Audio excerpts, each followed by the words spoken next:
Assalamualaikum warahmatullahi wabarakatuh.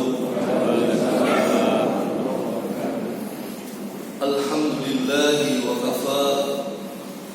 Wassalatu wassalamu ala rasulillahi mustafa wa ala alihi washabihi ajma'in. Wa ba'd. Jamaah salat Isya dan Qiyam Ramadan Masjid Muhammadiyah Gunung Sari Indah. Alhamdulillah, Lebaran kurang berapa hari? Masih lama pada coba ya. Coba nih. Baik. Dalam kesempatan yang mulia ini, izinkan saya mengingatkan bagaimana ketika Rasulullah SAW menjalani bulan Ramadan. Karena memang cukup unik. Ramadan beliau itu hanya sekitar 9 kali sepanjang hidupnya. Maksudnya Ramadan yang ada syariat puasa Ramadan 1 bulan penuh itu hanya 9 kali saja. Tapi sebenarnya sebelum beliau diutus jadi nabi, itu ternyata dalam sirah kita dapati aktivitas beliau yang berkholwat atau bertahan, yang menjauh diri dari masyarakat Arab yang saat itu terkontaminasi dengan berbagai macam penyimpangan, perbuatan tidak bermoral, praktek-praktek yang melanggar aturan, yang mungkin korupsi 193 triliun. Kalau itu belum ada kalau itu belum ada. Jadi Rasulullah itu sebelum diangkat jadi nabi, beliau tidak membaur dengan masyarakatnya, tapi menyendiri. Begitu diangkat jadi nabi, beliau harus membaur karena perintah dakwah. Jadi dakwah itu harus terjun ke masyarakat, bukan menjauh dari masyarakat yang butuh untuk perbaikan. Baik. Disinilah Ramadan beliau ketika bertahan di 2 hiro. Beliau mendapatkan wahyu yang kita kenal bersama. Wahyu yang turun pertama kali itu adalah surah Al-Falaq. Al-Falaq atau Al-Alaq? Falaq. Alhamdulillah. Jadi masih konsentrasi seperti yang ada ya. Saya khawatir buka puasanya terlalu banyak jadinya. Al-Alaq cukup 5 ayat pertama. Ini unik karena Al-Quran yang 30 juz, fondasi agama Islam, tauhid, jangan syirik, amalan yang paling utama adalah sholat. Tapi 5 ayat yang pertama ini justru berbicara tentang Iqra. Bahkan Iqra-nya 2 kali. Setelah itu ada juga qalam. Alladzi 'allama bil qalam. Artinya 5 ayat yang pertama ini berbicara tentang aktivitas belajar, aktivitas baca tulis, aktivitas pendidikan. Sehingga dalam agama kita aktivitas pendidikan itu, aktivitas keilmuan itu nilainya sangat luar biasa, keutamaannya sangat luar biasa. Dan aktivitas pendidikan ini gak bisa hanya menjadi transaksi jual beli, gak bisa. Gak bisa kuliah S3 cuma 2 tahun udah lulus, gak bisa. Jadi aktivitas pendidikan ini penting sekali. Bukan sekedar saya bayar, saya lulus dapat gelar ijazah.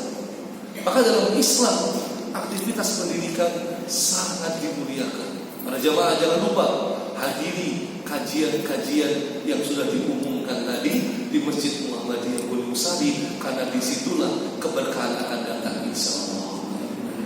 Ada yang menarik yang mau saya sampaikan. Ketika Allah berfirman khalaqal insana min 'alaq. Secara definisi, alaq ini diterjemahkan segumpal darah. Ini yang sangat masyhur, terkenal. Tapi ternyata alat ini juga punya definisi lain. Dan sangat mengagetkan, karena definisi alat itu adalah lintah, hewan lintah. Tentu ini nggak akan dipakai. Manusia diciptakan dari lintah, ini nggak akan dipakai para jemaah. Ya, kita lebih cocok yang segumpal darah. Cuma perlu diingat, definisi lintah ini bukan berarti dibuang. Ternyata dipakai setelah abad-abad modern. Kenapa para jemaah? Begitu ilmuwan, para saintis, para dokter, mereka menemukan sebuah alat yang bisa melihat benda-benda yang paling kecil sekalipun, maka disitulah definisi lintah itu terpakai. Alat ini namanya adalah stetoskop, teleskop, mikroskop. Berarti masih fokus ini. Mikroskop. Nah, ketika para ilmuwan meneliti bagaimana cairan yang disemburkan untuk membuai rahim wanita, yang kita sebut cairan itu adalah human embryo, mereka meneliti dengan mikroskop, ternyata human embryo ini bentuknya mirip seperti lintah. Jadi kalau pada abad modern baru ditemukan tentang lintah, abad modern baru ditemukan tentang mikroskop, Quran 14 abad yang lalu sudah berbicara terlebih dahulu. Inilah hebatnya Quran. Al-Quran mendahului sains, Al-Quran mendahului ilmu pengetahuan. Kita ambil satu contoh lagi, ayat favorit saya, surat An-Nisa ayat 56. Allah Subhanahu wa taala berfirman, innal ladzina kafaru bi ayatina sawfa nuslihim nar kullama nadijat juluduhum badalnahum juludan ghayraha. Sesungguhnya orang-orang yang kafir tidak mau beriman dengan ayat-ayat kami, kelak akan kami masukkan mereka ke dalam neraka jahanam. Setiap kali kulitnya hangus, kami ganti dengan kulit yang baru lagi. Hangus, kami ganti dengan kulit yang baru lagi. Para jemaah, ayat ini sudah cukup menyeramkan bagi kita. Tetapi tambah menyeramkan kalau kita menggunakan pendekatan sains, pendekatan ilmiah. Sains hari ini, ilmu kedokteran, ilmu anatomi tubuh, mereka meneliti, ternyata organ terluar dari tubuh manusia yang terdiri dari berbagai macam lapisan, yang memiliki berbagai macam jaringan urat saraf, yang bisa merasakan panas dingin, kasar halus, tekanan berat atau ringan, dan juga merasakan sakit. Inilah yang namanya kulit, menurut sains atau penelitian ilmiah hari ini. Sehingga ketika kulit seseorang dicubit, kulit inilah yang merasakan sakit dan kemudian mentransfer rasa sakitnya ke otak. Dengan serta-merta otak langsung memerintah mulut kita. Begitu kulitnya dicabut, maka lisan kita akan langsung mengatakan astagfirullah. Itu lebih tepat ya. Nah, sehingga dokter bedah ketika melihat pasien luka bakar, dicek terlebih dahulu. Apakah kulitnya masih merasakan sakit? Berarti peluang sembuhnya lebih besar. Ini sains. Kita kembali ke ayat tadi. Kullama nadijat juluduhum, setiap kali kulitnya hangus, badalnahum juludan ghayraha, diganti sama kulit yang baru. Maka muncul pertanyaan, kenapa kulitnya hangus harus ganti dengan kulit yang baru lagi? Para jemaah, insya Allah setelah pendekatan sains kita tahu, karena yang merasakan sakit itu adalah kulit. Lah kalau kulitnya hangus, sakitnya hilang. Lah kok enak penghuni neraka? Maka kemudian Allah paling paham tentang manusia, Allah yang menciptakan manusia, Allah yang menurunkan Al-Quran. Makanya Al-Quran, kalau sains baru menemukan abad sekarang, Quran sudah berbicara 1400 tahun yang lalu. Sehingga ketika Allah ganti kulitnya dengan baru, Allah bakar lagi, maka mereka merasakan sakit lagi. Para jamaah, belum selesai. Ketika kita gabungkan dengan hadis Nabi SAW, beliau katakan, "Gorsul kafir mislu Uhud, wa giladu jildihi masiro salasati ayyam." Gigi taring penghuni neraka sebesar gunung Uhud, panjangnya 7-8 km, dan tebal kulitnya sejauh jarak perjalanan 3 hari 3 malam. Dari sinilah kita bisa tahu bahwa penghuni neraka dibesarkan, dijadikan raksasa oleh Allah Subhanahu wa taala untuk apa? Liyadukul adab, agar mereka lebih merasakan beratnya siksaan Allah Subhanahu wa taala. Kalau kulitnya tipis, merasakan sakit, tapi kalau kulitnya tebal, lebih merasakan sakit lagi. Saya membayangkan jika mahasiswa kedokteran kita mengkaji ilmu anatomi tubuh manusia dengan pendekatan Al-Quran, maka hasilnya mereka akan bertambah ilmunya, bertambah pula iman dan takwanya, bertambah pula rasa takutnya kepada Allah, sesuai dengan tujuan pendidikan dalam Islam dan sesuai dengan undang-undang Sisdiknas maupun undang-undang perguruan tinggi, menjadikan peserta didik menjadi manusia yang beriman dan bertakwa. Sehingga kita tidak akan menemukan orang-orang pintar yang kemudian harus memakai rompi oranye, para jemaah. Tidak, ya. Kita akan menemukan generasi baru, mereka yang akan takut kepada Allah Subhanahu wa taala, yang tidak akan merugikan rakyat. Ketika rakyat beli Pertamax ternyata isinya oplosan, para jemaah. Ya. Baik, kita lanjutkan. Kita ada yang kurang sedikit.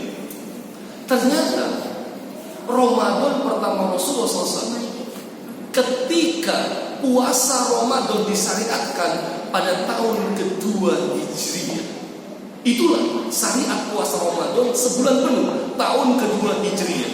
Berarti sudah fase-fase Madinah. Al-Baqarah 183 tidak jauh turunnya dengan surah Al-Hajj ayat 39-40. Kalau Al-Baqarah 183 berbicara kewajiban puasa di bulan Ramadan, Al-Hajj ayat 39 justru berbicara udzina lil ladzina yuqataluna bi annahum zulimu, telah diizinkan untuk membalas serangan, berperang bagi orang-orang yang telah diperangi, karena sesungguhnya mereka telah dizalimi. Artinya para jemaah, syariat Ramadan pertama itu juga bebarengan dengan syariat perizinan untuk melakukan jihad fi sabilillah. Disinilah kita kenal sebuah peristiwa bersejarah yang namanya Perang Badar, yang asal muasalnya Rasulullah hanya ingin mencegat kafilah dagang Quraisy. Rasulullah hanya ingin mencegat kafilah dagang Quraisy. Seakan-akan pembahasan ini menggelitik di dalam benak kita. Rasulullah mencegat kafilah dagang. Sepertinya Rasulullah malah menjadi tukang begal. Para jemaah, ya. Bagi mereka yang tidak memahami sirah, mereka akan memandang Perang Badar itu yang salah Rasulullah dulu. Perang Badar itu yang salah umat Islam dulu. Kenapa kafilah dagang lagi enak-enak berdagang malah dicegat? Ini mirip narasi ini para jamaah, sebagaimana peristiwa 7 Oktober 2023. Itu yang salah Hamas. Kenapa nyerang Israel dulu? Padahal peristiwa Perang Badar itu bukan hanya mencegat pada saat itu saja, tetapi ini respon ketika 13 tahun di Mekah, hampir 2 tahun di Madinah, kaum muslimin diintimidasi, dizolimi, dipersekusi, bahkan sampai ada yang kehilangan nyawa. Perizinan inilah untuk merespon. Sama dengan 7 Oktober, serangan 7 Oktober merespon penjajahan 70 tahun yang lalu. Maka para jamaah, Perang Badar dari Madinah 140 km. itu sama dengan Gunung Sari Indah sampai Malang Selatan. 300 yang berangkat, tetapi ontanya cuma 60. Artinya para sahabat berangkat ke Badar itu kebanyakan jalan kaki dalam kondisi puasa siang hari di bulan Ramadan. Maka mari bayangkan sejenak para jamaah, puasa siang hari dengan derajat Celcius yang sangat panas di Mekah Madinah, harus jalan kaki dari Gunung Sari Indah sampai Malang Selatan. Sampai di lokasi bukan untuk pijet dan istirahat, tapi harus bersiap melawan pasukan kafir Quraisy yang jumlahnya 3 kali lipat lebih banyak. Pertanyaannya, jikalau saya, jikalau Anda, jikalau kita semua hidup di masa itu, apakah kita akan tetap berangkat ke lembah Badar atau justru kita balik kanan? Bukan hanya ini, tahun 8 Hijriah Fathu Mekah, jaraknya lebih jauh, 450 km, Surabaya sampai Jember. Bukan hanya itu, ketika Khalifah Umar membebaskan Al-Quds Baitul Maqdis juga terjadi di bulan Ramadan. Ketika Tariq bin Ziyad membebaskan Andalusia juga terjadi di bulan Ramadan. Dalam perang Ain Jalut ketika melawan Mongol yang kita menang juga terjadi di bulan Ramadan. Sampai kita tarik pada zaman kita, pejuang-pejuang kita dalam agresi militer Belanda, selepas makan sahur, sehabis sholat subuh, mereka menyerang benteng-benteng Belanda yang sampai puncaknya proklamasi kemerdekaan kita pun terjadi pada tanggal 9 Ramadan. Maka Ramadan dalam sejarah umat Islam adalah syahrul jihad, bulan perjuangan. Muncul pertanyaan, sekarang kita mau jihad lawan siapa? Kita bukan di Palestina para jamaah. Perlu saya ingatkan sebagai penutup, jihad itu banyak ragamnya. Jihad melawan orang kafir, jihad melawan orang munafik, jihad melawan setan, jihad melawan hawa nafsu. Dari 4 macam jihad, 3 nggak bisa kita lakukan. Orang kafir kita hidup damai, orang munafik kita tidak tahu yang mana, setan lagi di kerangkeng bulan Ramadan. Jadi hanya 1 jihad kita saat ini, yaitu melawan hawa nafsu. Dan nafsu ini para jemaah ada 3 macam dalam pembahasan tazkiyatun nafs. Secara cepat saya sampaikan. Yang pertama, syahwat harta benda, mengakibatkan seseorang akan mendolimi orang lain, membunuh orang lain karena dia tidak bisa menahan syahwat harta bendanya. Walaupun gajinya 3 miliar sebulan masih kurang untuk korupsi para jemaah. Syahwat seksual bisa melahirkan perkosaan, pelecehan seksual, walaupun dilakukan oleh oknum aparat sekalipun yang tingkatnya Kapolres, mohon maaf, ya kan? Sampai dijual, ya, ke situs-situs pornografi di luar negeri, dan korbannya anak di bawah umur. Innalillahi para jemaah. Ini syahwat seksual. Yang ketiga, syahwat kekuasaan. Dia akan melakukan apapun untuk terus berkuasa. Kalau masanya habis, akan diwariskan kepada anaknya. Kalau aturannya belum beres, akan dirubah aturannya supaya tetap berkuasa. Para jamaah, ini terjadi di negeri Syria, para jamaah. Ya, Hafid Asad sama Basar Asad, bukan di sini, di Suriah. Ya, kalau ada kemiripan ya saya nggak tahu, para jamaah. Di Suriah. Maka 3 macam syahwat inilah yang harus kita kekang untuk menuju kepada ketaatan kepada Allah, hingga akhirnya kita masuk dalam kategori ya ayyatuhan nafsul mutmainnah. Tips terakhir dari saya, supaya kita menjadi jiwa-jiwa yang mutmainnah, maka cara paling gampang para jamaah, silakan cari istri yang namanya mutmainnah. Ini bohongan, jangan percaya para jamaah. Mudah-mudahan bermanfaat. Rasulullah wa barakatuh wa basyiril mu'minin wa minkum. Assalamualaikum.